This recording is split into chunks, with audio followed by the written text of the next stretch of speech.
Welcome in. Seven Rivers Racing here in KQEG TV, 6 weeks away from the season opener at the Crosse Speedway. Dan Dyker-Alosi with you. Matter of fact, I think La Crosse might be one of the only tracks opening that early.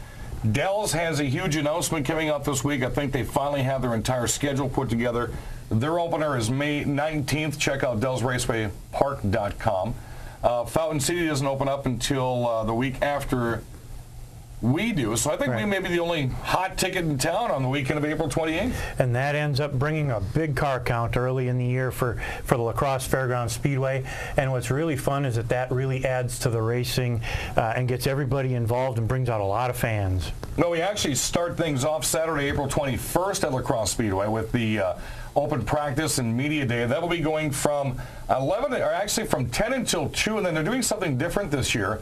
We're going to be holding street drags that Saturday night at 6. That's going to be the Spring Spectacular this year. Something Chuck hasn't tried in the past. And I think on a Saturday night at the end of April, if the temperatures stay like they have been this week, I think we should have a pretty nice car count, 150, 200 cars. Yes, Chuck has been trying to do something for Media Day to jazz it up. I think he had the Hornet Enduro last year. This is a big step up because the street drags bring out a lot of people to the track, and that's what the track is there for. Chuck wants to bring some more fun to the track. Driver orientation is Tuesday, April 3rd out at Fox Hollow Golf Course. I think that starts at about 6.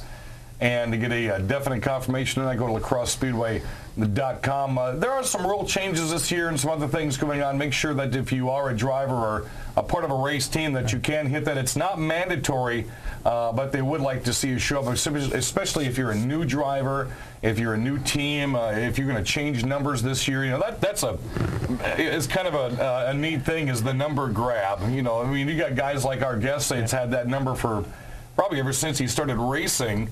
And that's one of the things. You get a new team and it says, I want to take that number, and no, I don't think you're going to. Also, pit stalls are important. That's when you can get them. You want to get your stickers so that your car looks nice for pictures when you get your hero cards made. And it's a good time for you to get back in touch with the other drivers that you may not have seen all winter. So again, that's going to be coming up April 3rd. So we're going to introduce our guest right off the bat today. You notice I have, now this isn't mine. I really wish that I had something like that. Well, I've got some radio ones like that, but not racing. You have trophy number 1, you have trophy number 2, and then you have trophy number 3. All three of those belong to our 2011 La Crosse Speedway Quick Trip NASCAR late model champion Jay Herbst, also the Wisconsin State champion. Jay, how are you, buddy? Terry, good seeing you. Good. Terry, of course, Jay's father and car owner, and they work side by side in the studio, as you will see him in the pits as well. How's the winter been? Long. Very. Well, when you tuck something like this in between, I'm sure that was kind of a hot flash that kind of came and went. Yeah, it was. As soon as the banquet came in early December, it was over, and we were back home, back working on our cars, preparing for this year. So talk to us about the NASCAR banquet. I mean, you guys got some really nice hardware right here. You've got a personalized racing suit that we're going to show our TV viewers here in a minute. Kind of talk us through the experience. I know you and Haley went. I saw some of the great pictures you guys took. Talk to us about the entire experience. It was NASCAR puts on a first-class red carpet affair. I mean, right down to the evening gowns, the tuxedos. A little bit hectic the day of prior to the banquet. You look good in the tux too, by the way. I spent 90% of the day in rehearsal. Really? On stage stuff. That morning we were presented with our helmets, our gear bag that I had also received, and our signed letter from Brian France at the Grand Champions breakfast that we went to. But then as soon as that happened, I mean, we were off and running back over to the actual area where the banquet was and put through the rigors of rehearsal. Now, for our viewers that don't know what a NASCAR banquet encompasses, who is all there besides you? For us, it was the top 3 in the national standings. Anybody who had won a track championship or a state championship or the National Rookie of the Year, the State Rookie of the Year, the Mechanic of the Year, and there was also along the lines of a Drive for Diversity award recipient that was there, and team members and crew guys and people that came along to the banquet and stuff. So it was anybody that had won a major award through NASCAR through that following season got an invite to go. So it was just pretty much the best of the best. And was it a time for a lot of drivers? Could you tell who had the egos and who were just calm and said, yeah, I won a track championship? Yeah, we actually got to meet a couple of younger guys that won their first track champions that were pretty in awe of it and had their chests pumped out a little bit and stuff. But which they should. I mean, it takes so much to get a track championship.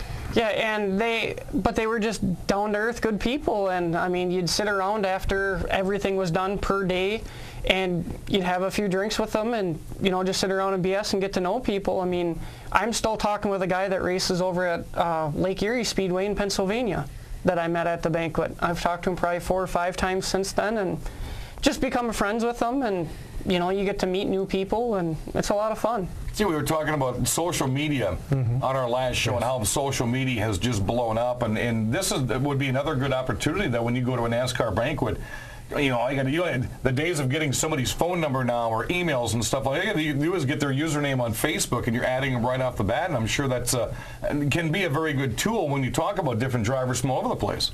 Yeah, it is. I mean, the biggest form of communication I have is texting. Right.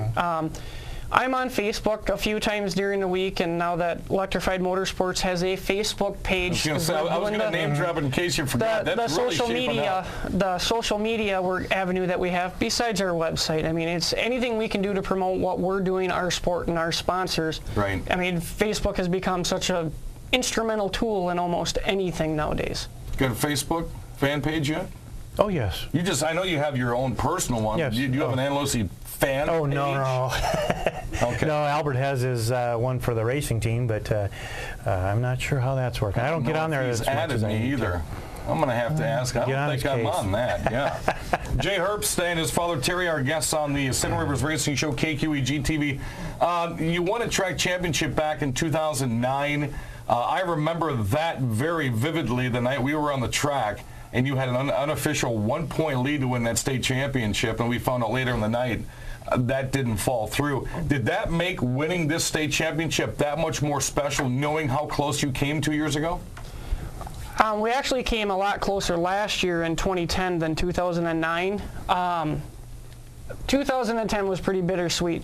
We knew what we had to do to secure the state championship for as far as our efforts go at our track, and that was to beat Sean in the feature, just finish ahead of him. Right. And then when we lost out by 4 points to the driver at Cedar Lake Speedway, it made it a little bit bittersweet, but we came back this following year in 2011 with the intent on getting the track championship back and going for the state. The finishing 11th in the national standings, that was just a bonus. Right. But our team had met all of our goals.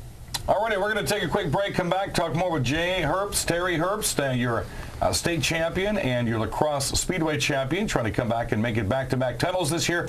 I'm Dan Diger along with Al Ossie. Stay with us. More coming your way on Seven Rivers Racing here at KQEG TV.